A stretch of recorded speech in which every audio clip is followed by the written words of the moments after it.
Baik, kita lanjutkan lagi. Sekarang kita agak ke filsafatnya ya teman-teman, tentang identitas ini.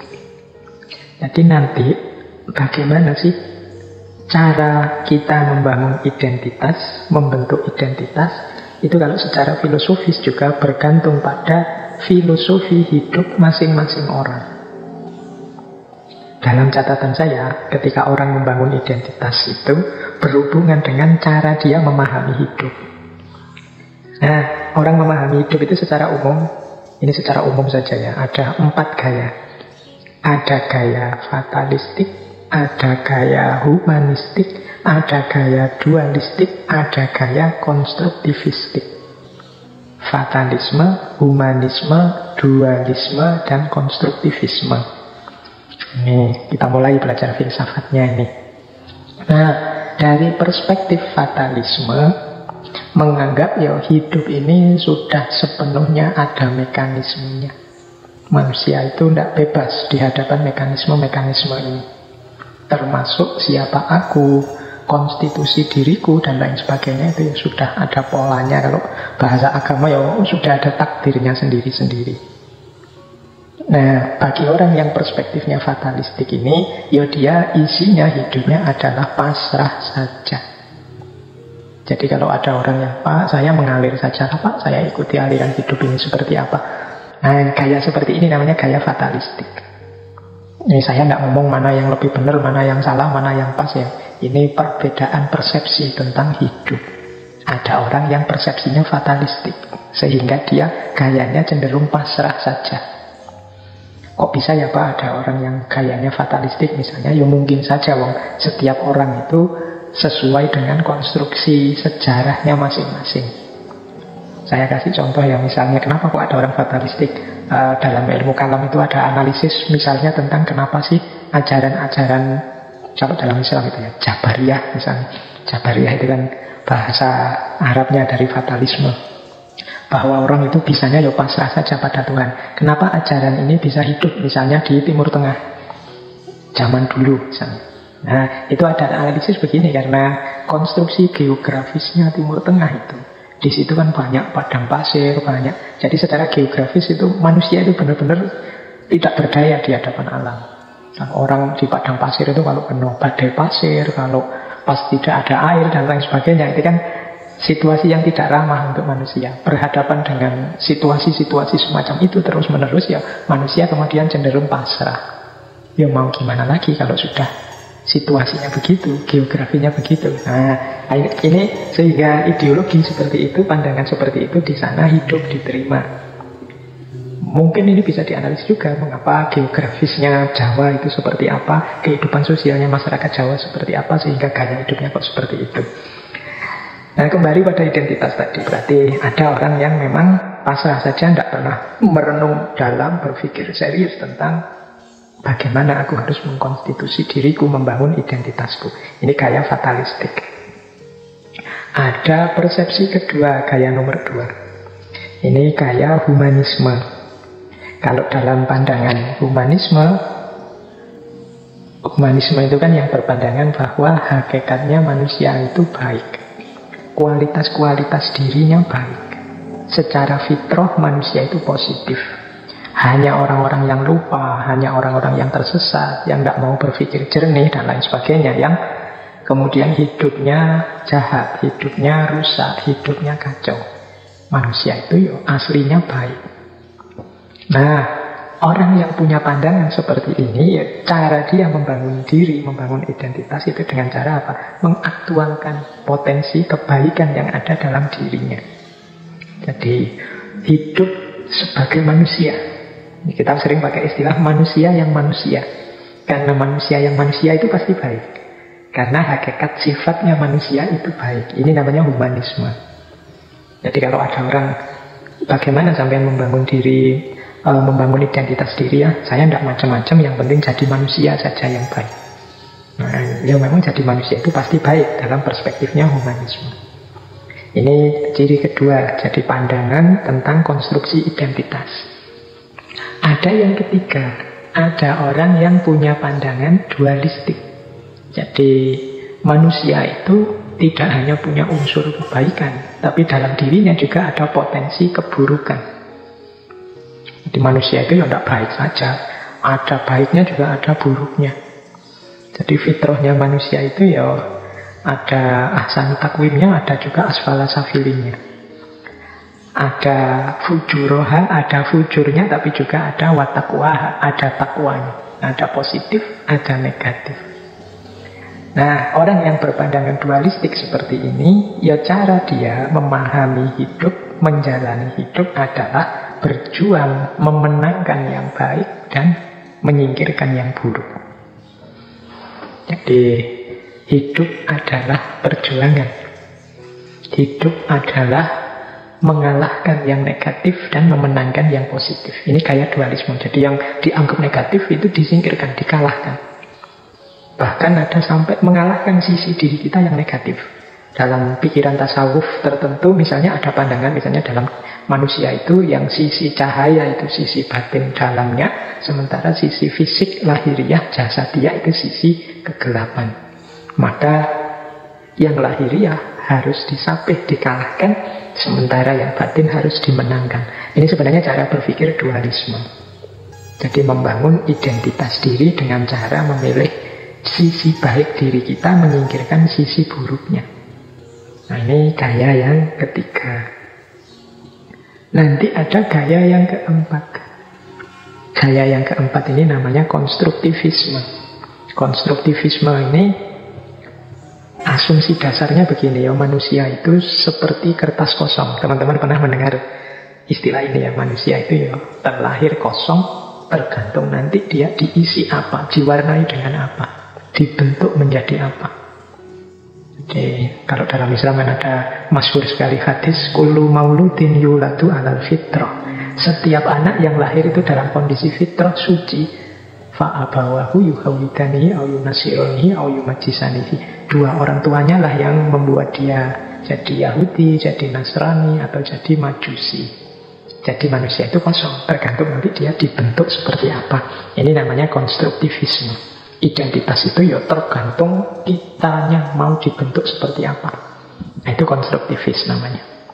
Jadi cara membangun identitas itu ada gaya fatalistik yang sudahlah pasrah saja, tidak usah direka-reka, jalan saja.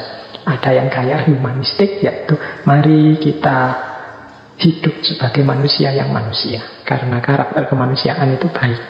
Ada yang milih, mari yang buruk-buruk kita tinggalkan, yang baik-baik yang kita ambil, dualistik. Ada yang konstruktivis, mari kita bangun diri kita sesuai cita-cita, ideal, keinginan kita. Nah, ini pandangan konstruktivis.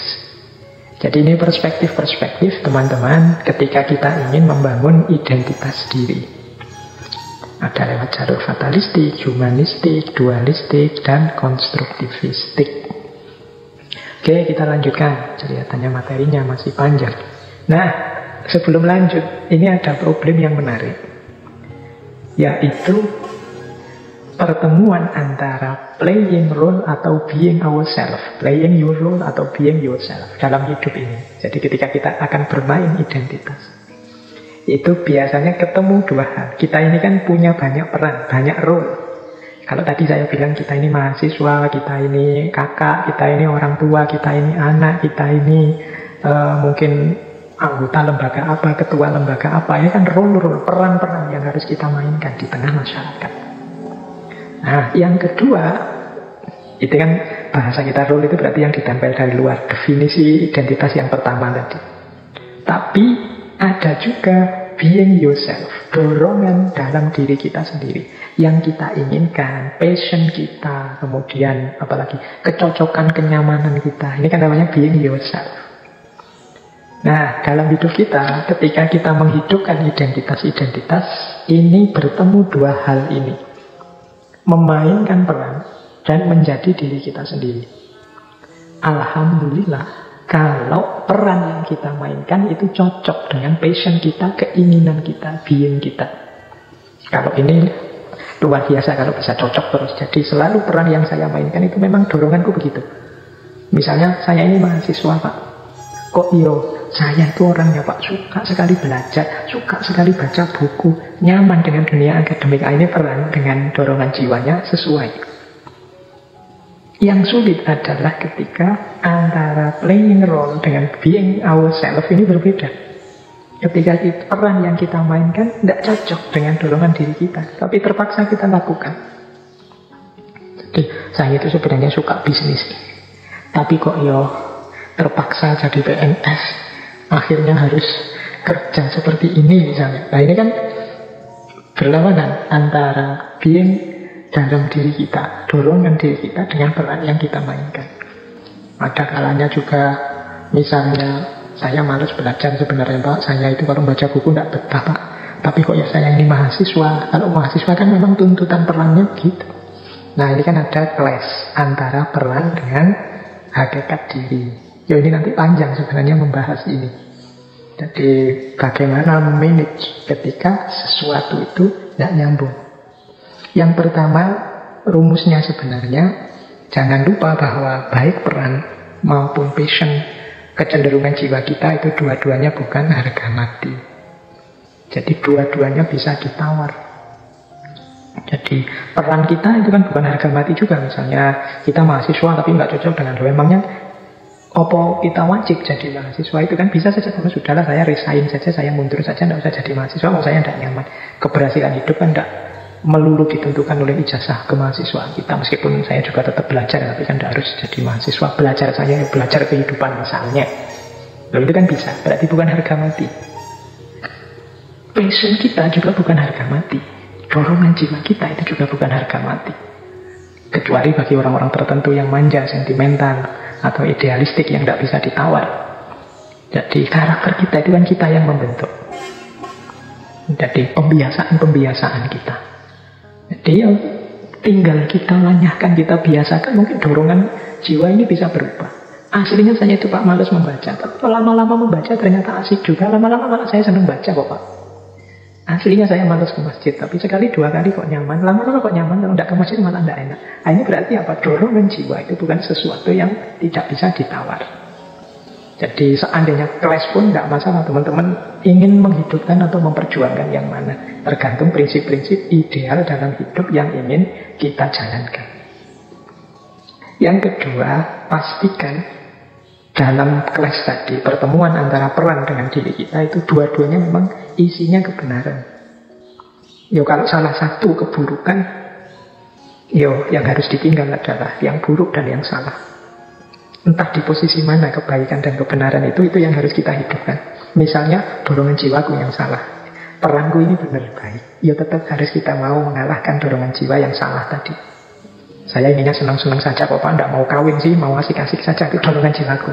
Tapi kan sebagai seorang yang beradab, sebagai seorang yang beragama kan saya tidak boleh begitu. Itu kan peran adab di tengah masyarakat, peran agama, role sebagai orang beragama yang harus kita jalankan. Kalau dalam posisi ini kan kelihatan peran kita yang positif, baik benar, sementara dorongan jiwa kita yang ingin senang-senang saja itu tidak sesuatu yang positif. Berarti apa? Yang menangkanlah yang positif, yang baik. Kalau dua-duanya sama-sama baik gimana Pak? Dua-duanya sama-sama positif, silahkan saja dipilih. Mana yang berarti milih mana saja benar. Dan tidak masalah, dua-duanya bukan harga mati.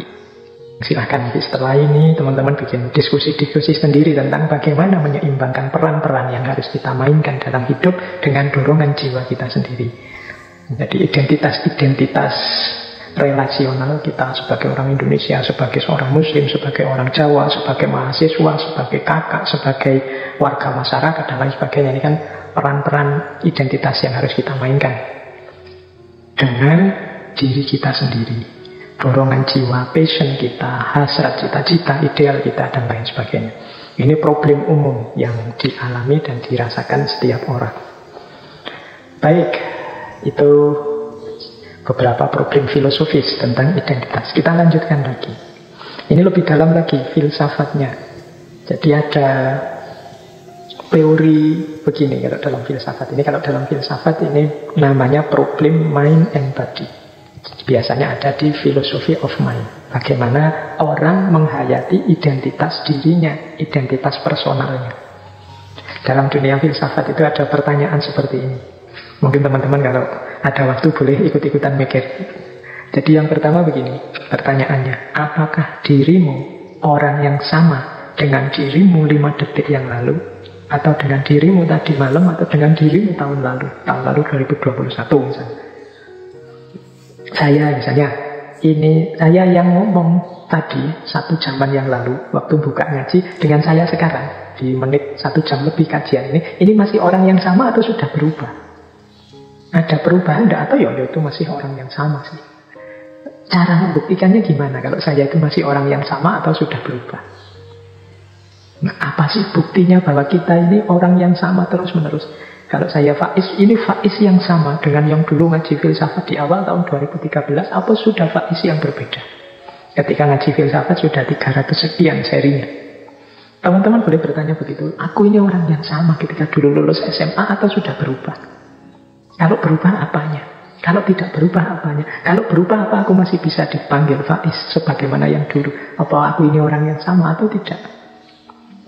Bagaimana kita bisa tahu bahwa kita ini orang yang sama? Ketika kita mau tidur terus bangun lagi, itu membuktikan bahwa yang bangun ini ya orang yang tadi tidur itu apa?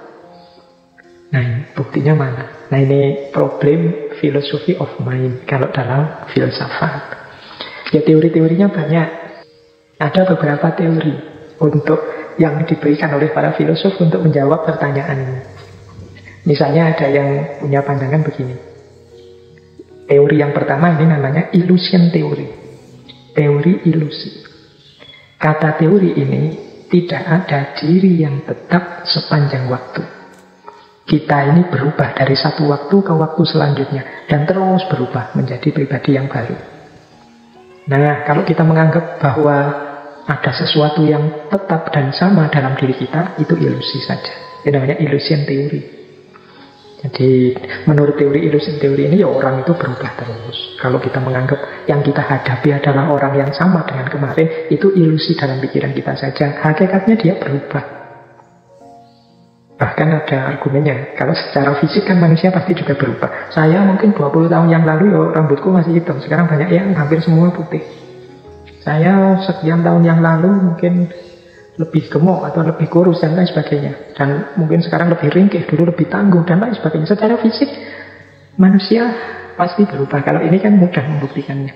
Dulu teman-teman waktu SD tidak punya kumis, sekarang punya kumis. Ini kan kalau fisik sederhana, jadi pasti kelihatan perubahannya. Bahkan ada teori setiap 7 tahun sekali tampilan fisik seseorang itu sepenuhnya mengalami perubahan. Bolehlah teman-teman nanti membandingkan foto-foto kita 7 tahun yang lalu misalnya. Coba dicek terus berkaca sekarang. Kira-kira ada perubahan apa? Kalau di teorinya sih begitu. Kemudian pikiran apa lagi? Perasaan apa lagi? Persepsi apa lagi? Cara memandang hidup apa lagi? Ini pasti juga berubah. Nah, teori yang pertama ini namanya illusion teori. Ini bisa ditemukan misalnya dalam gagasannya David Hume, Heraclitus, William James, termasuk Buddha. Dengan dalam Buddhisme kan ada konsep anicca, ada konsep anatta, ketidakkekalan, ketiadaan aku, bahwa aku yang konsisten sepanjang waktu itu sebenarnya tidak ada. Yang ada itu aku yang berubah terus-menerus setiap waktu, setiap detik. Aku ini tidak sama loh dengan aku yang dulu. Jadi kalau teman-teman lagi gegeran dengan pacarnya kan biasanya sering digugat begitu. Kamu kok sekarang berubah, tidak seperti yang dulu. Loh, memang manusia itu hakikatnya berubah. Jadi tidak mungkin sama. Kalau kamu nganggapnya sama, itu hanya ilusi saja. Hakikatnya dia berubah.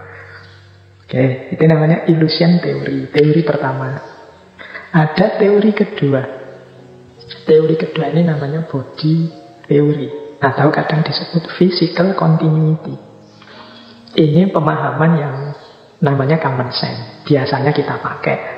Teman-teman ketemu saya dulu tahun 2013, mungkin generasi awal yang ngaji filsafat. Sekarang ketemu saya lagi, ya tetap merasa saya dulu ketemu Pak Faiz, ya sekarang ketemu Pak Faiz. Dan ini Pak Faiz yang sama yang saya temui dulu zaman tahun 2013. Nah, ini namanya body theory. Jadi ketika kita berhadapan dengan sosok yang sama, meskipun mungkin fisiknya berubah. Mungkin dulu saya gemuk misalnya, mungkin dulu kumis saya panjang, sekarang tak potong misalnya. Itu kan berubah sebenarnya, tapi tetap kita sadari bahwa ini orang yang sama, Faiz yang sama. Nah, ini namanya body theory. Jadi, atau teori physical continuity. Jadi asal aku berhadapan dengan sosok ini, apapun perubahannya ya tetap dia orang yang sama. Nah, ini teori kedua.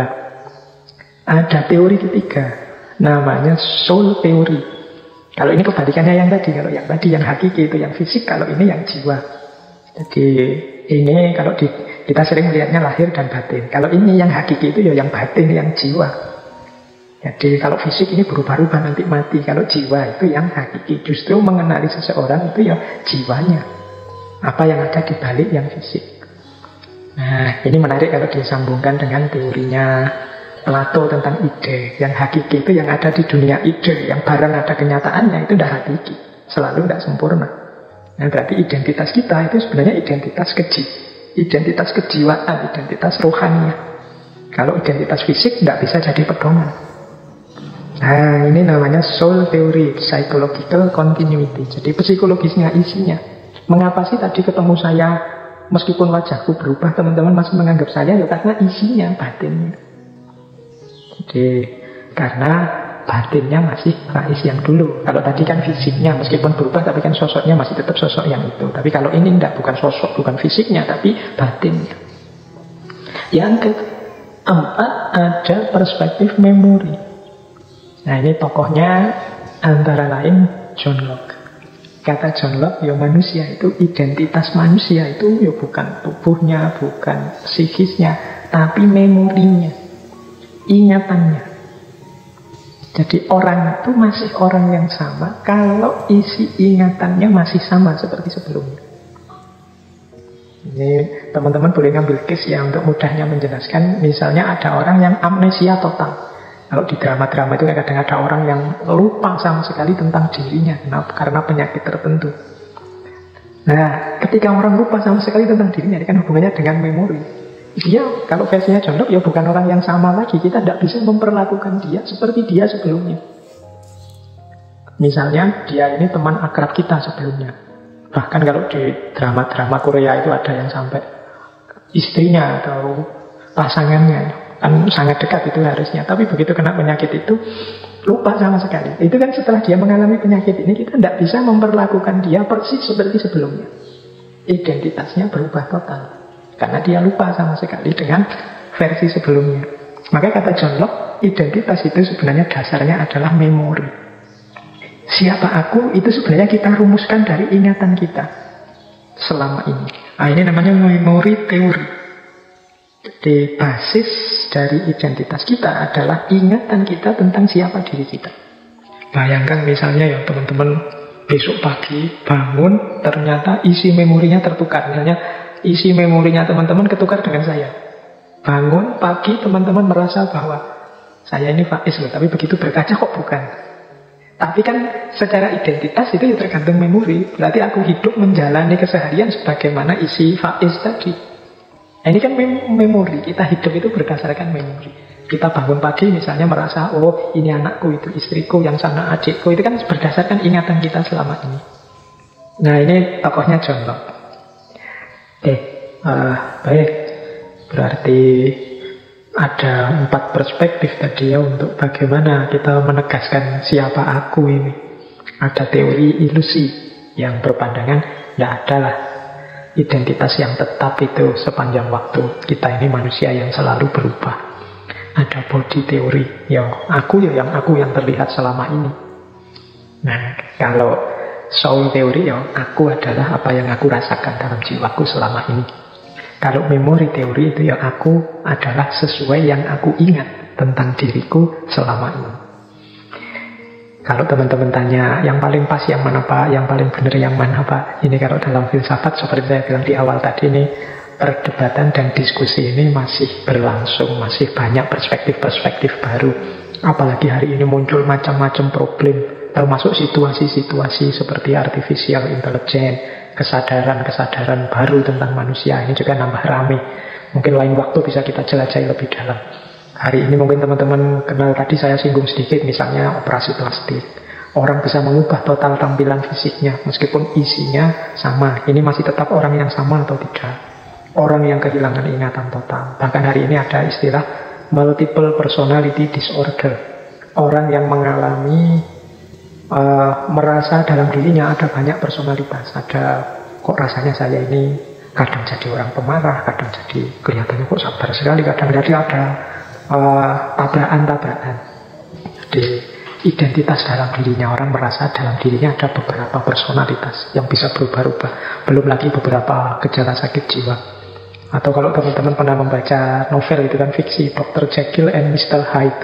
Ini bagaimana orang itu yang paginya sih dokter, dia tulus bantu orang, malamnya jadi sosok yang mengerikan.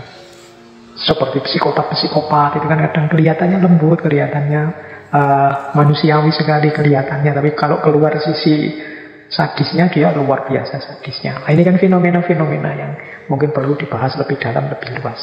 Cuma untuk malam hari ini kita belum banyak fokus ke situ. Paling tidak teman-teman ngerti dulu wacananya. Seperti saya bilang ya, ngaji ini kita awali dulu dengan nambah wawasannya dulu. Baik, jadi itu isu tentang bagaimana kita mengenali identitas personal kita, baik dari perspektif illusion teori, body teori, soul teori, maupun memory teori. Nah, ada lagi pandangannya William James. William James ini punya pandangan tentang identitas. Menurut dia, identitas dalam diri seseorang itu bisa ada 3 jenis yang bisa saling berbeda. Yang pertama, aku menurut diriku. Yang kedua, aku menurut orang lain. Dan yang ketiga, aku yang sebenarnya. Ini beda-beda. Pemahamanku terhadap diriku mungkin beda dengan pemahaman orang lain tentang diriku. Bahkan bisa juga beda dengan kenyataan diriku yang sebenarnya. Misalnya, ada orang yang permisif, menganggap dirinya itu baik terus, padahal hakikatnya dirinya itu buruk. Dirinya itu suka bohong, tapi dia merasa, loh, kebohonganku itu kan beralasan, kebohonganku demi kebaikan, sehingga kebohongan itu dihitung sebagai baik. Sebenarnya kan dia bohong, sebenarnya dia ini pembohong, tapi dia memahami dirinya sebagai orang yang baik, mulia. Mungkin orang lain punya pandangan berbeda, mungkin dia tidak tahu faktanya, cuma ngerti setengahnya, ya dianggapnya, orang ini mungkin terpaksa bohong misalnya. Itu kan beda antara anggapanku tentang diriku, anggapan orang lain padaku, dan hakikat diriku yang sebenarnya. Maka kata William James, ketika 2 orang bertemu, itu sebenarnya ada 6 orang yang hadir. Yang pertama apa? Yaitu pandangan masing-masing tentang dirinya. Jadi kalau 2 orang bertemu, yang pertama ketemu itu pemahaman masing-masing orang, yang ketemu itu tentang dirinya sendiri-sendiri. Kemudian 2 lagi yang ketemu adalah pandangan masing-masing tentang yang lain. Pandanganku tentang dirimu dan pandanganmu tentang diriku. Ini kan 2. Dan yang ketiga, hakikat yang sebenarnya dari diri masing-masing. Itu kan 2 lagi, berarti 6. Jadi kalau kita ketemu 4 mata, itu sebenarnya yang ketemu tidak 4 mata, tapi 12 mata.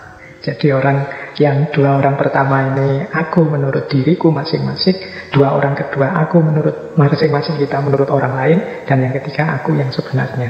Masing-masing kan 2, jadi 6, matanya 2 jadi 12. Jadi pertemuan 4 mata itu sebenarnya pertemuan 12 mata.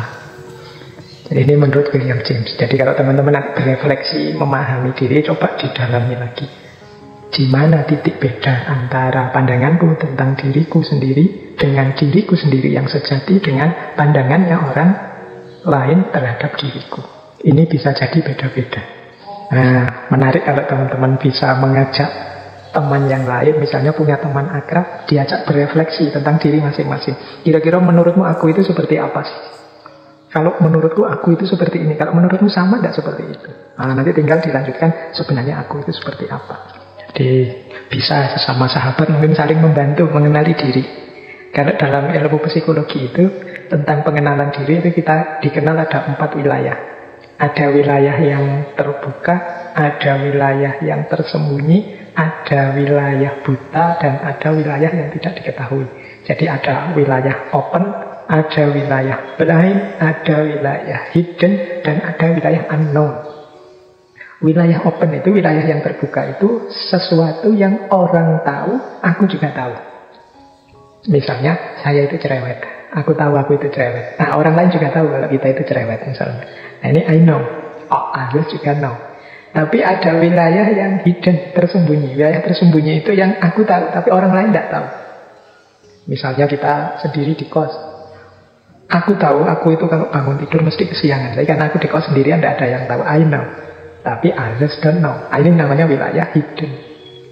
Ya nanti kalau kita ceritakan ke orang lain jadi tahu. Ada wilayah blind. Wilayah blind itu wilayah buta yang kita tidak melihat itu. Ini wilayah yang I don't know. Aku tidak tahu. Tapi others know. Orang lain tahu.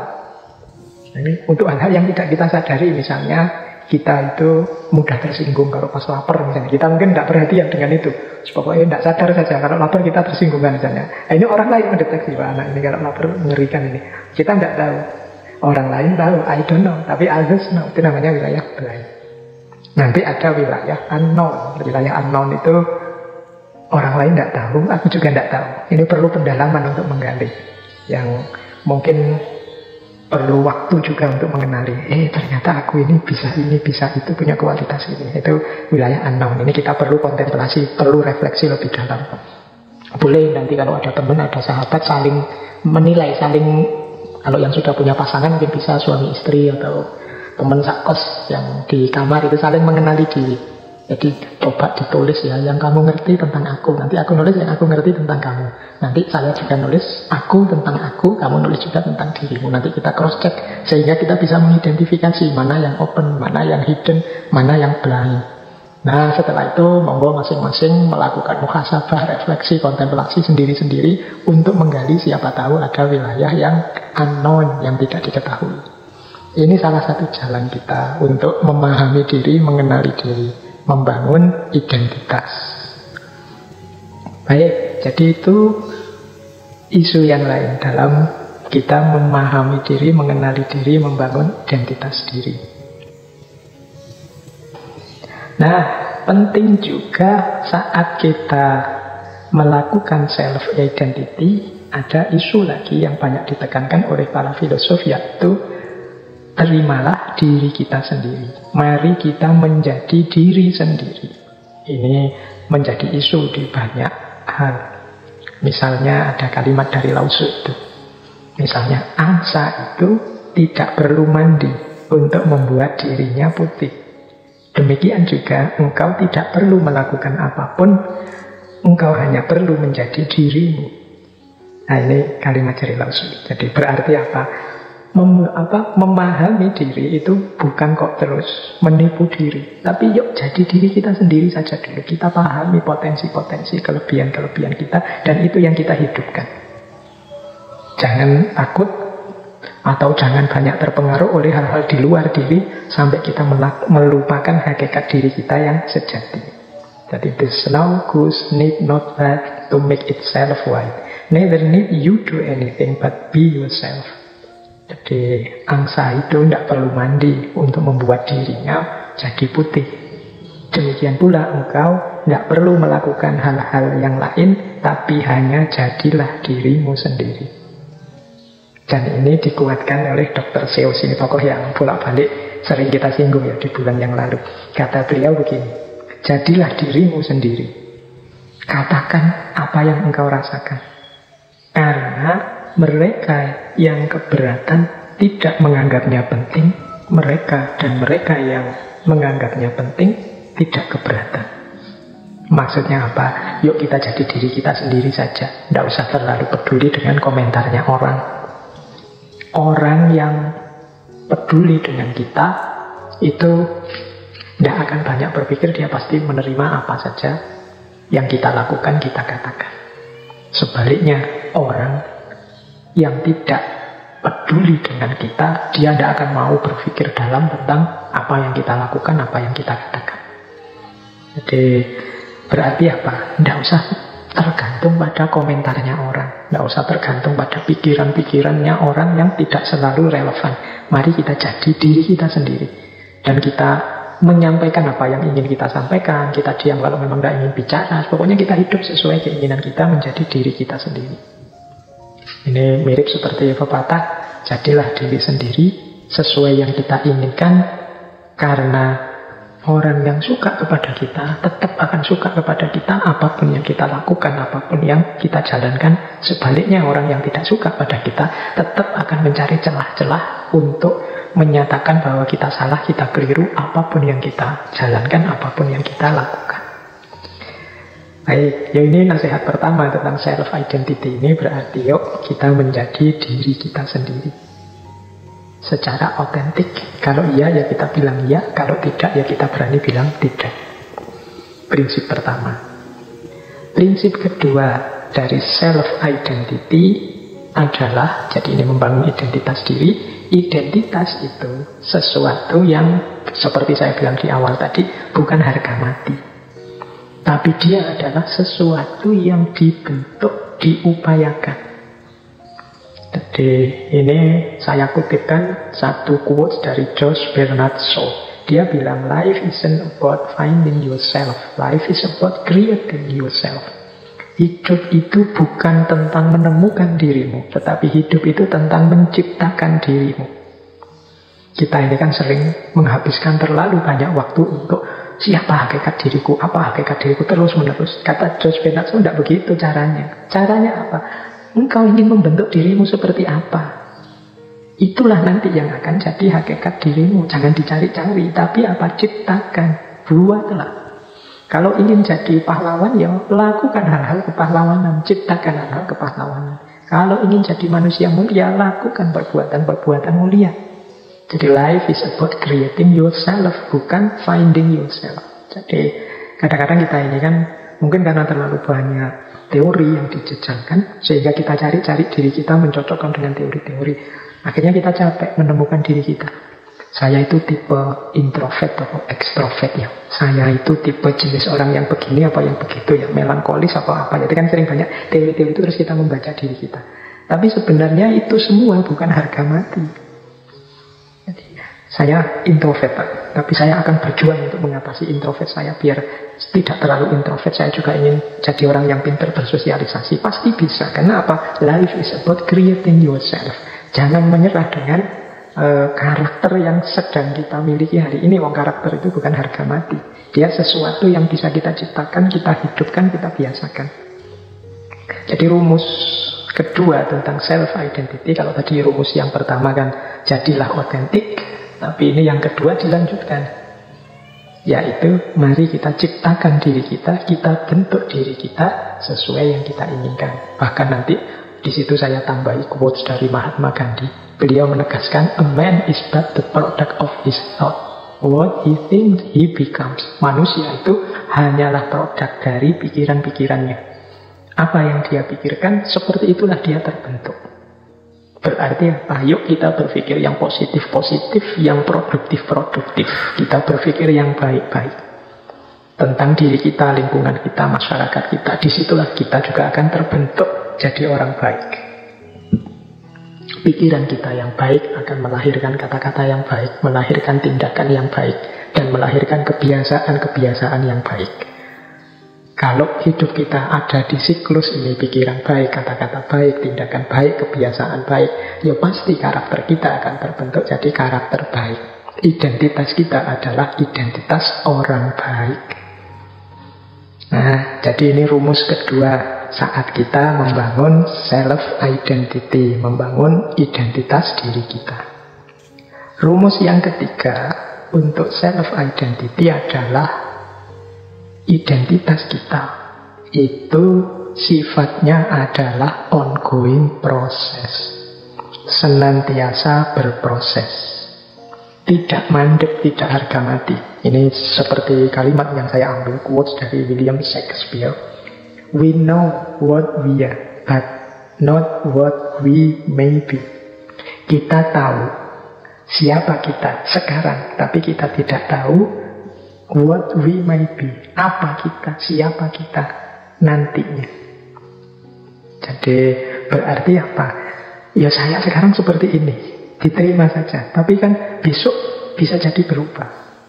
Asal kita rancang sejak sekarang. Nah itu identity. Iya sih, saya sekarang orangnya pemalu, pendiam, introvert, suka negative thinking misalnya sekarang. Tapi kan kalau memang aku berniat mengubah diriku, ya siapa tahu besok aku bisa berkembang jauh lebih baik. Dan tentunya kita juga kan ingin jadi jauh lebih baik. Jadi we know what we are. Kita mungkin bisa membaca siapa diri kita sekarang, tapi but not what we may be. Siapa tahu kita yang akan datang. Karena tidak ada identitas yang fix.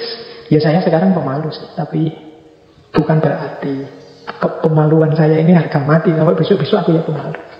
Kalau kita mau, bisa kok mengubah sifat pemalu kita, misalnya jadi agak pemberani misalnya. Itu what may be. Maka orang jangan putus asa dengan kondisinya, dengan situasinya, dengan identitasnya saat ini. Karena identitas, karakter, situasi itu sifatnya ongoing proses. Terus-menerus berubah, bahkan tidak ada titik akhirnya. Kitalah nanti yang bisa menentukan kita ingin jadi apa, kita ingin terbentuk seperti apa. Ini dikuatkan oleh quotes dari Lao Tzu. When I let go of what I am, I become what I might be. Kalau aku melepaskan diriku saat ini, aku menjadi diriku yang mungkin. Diriku yang mungkin itu ya, diriku mungkin yang lebih baik, mungkin yang lebih sukses, mungkin yang lebih luar biasa, mungkin yang lebih dahsyat dari sekarang. Syaratnya apa? Let go of what I am. Berani melepaskan, berani keluar dari zona nyaman saat ini, berani out of box. Nah, maka akan ketemu dengan what I might be. Jadi identitas itu bisa bersifat ongoing proses. Bisa berubah terus-menerus. Tidak ada yang pasti, tidak ada yang eksak terus-menerus begitu. Seperti sering saya jelaskan kan, hidupnya manusia itu serba dinamis, berubah. Maka we know what we are, but not what we may be. Kita tahu siapa diri kita sekarang, tapi seperti apa kita besok, kita tidak tahu. Semuanya tergantung kemauan, keinginan, dan keseriusan kita dalam menjalani hidup, mengkonstitusi diri kita. Baik. Nah, ini waktunya tinggal sedikit. Ada quotes menarik dari Mahatma Gandhi lagi. Dia bilang begini, the best way to find yourself, the best way to find yourself is to lose yourself in the service of others. Cara terbaik untuk menemukan dirimu adalah dengan cara melenyapkan dirimu dalam melayani yang lain, dalam berbuat baik pada yang lain. Nah, ini quote terakhir dari Mahatma Gandhi ini mungkin kita pahami sebagai strategi alternatif ya. Mungkin kita kesulitan untuk membentuk diri kita. Ya sudahlah, ada jalan pintas, yaitu apa? Lakukan kebaikan untuk orang lain. Anggap saja dirimu hilang itu, kikis egoismu jauh-jauh, kikis egomu dalam-dalam, abdikan dirimu untuk yang lain.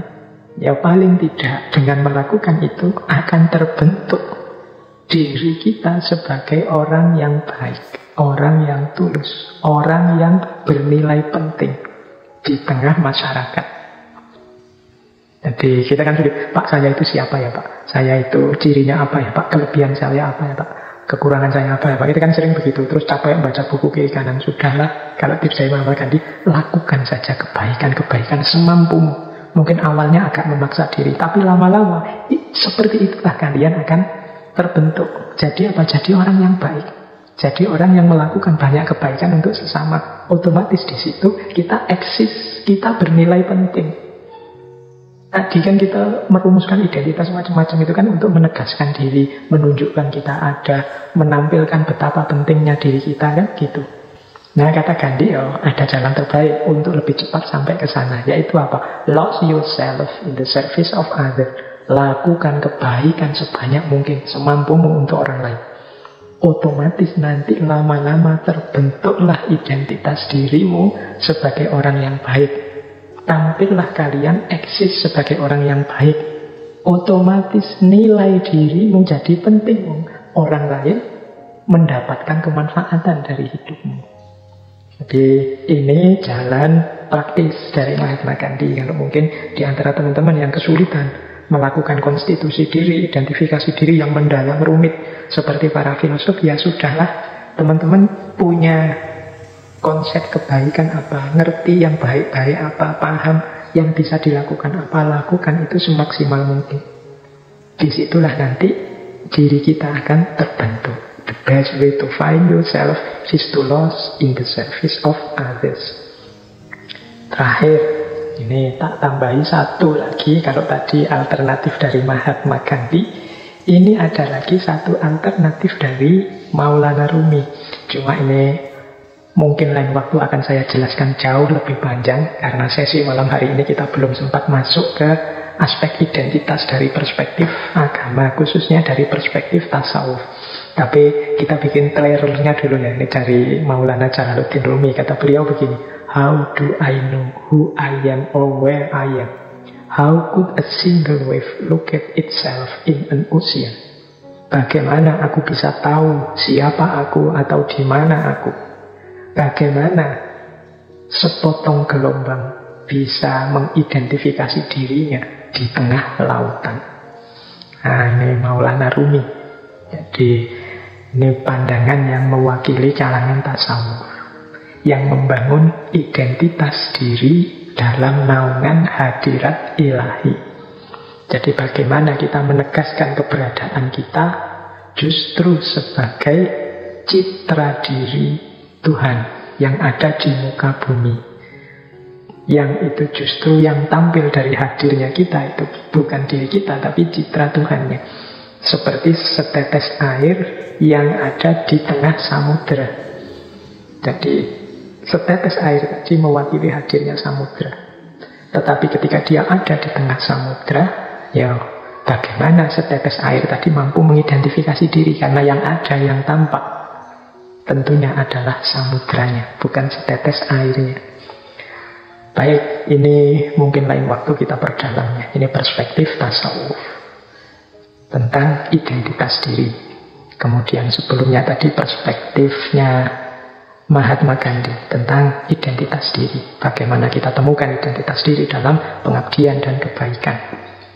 Selain banyak perspektif lain tadi ya kita obrolkan dalam waktu kurang lebih 2 jam.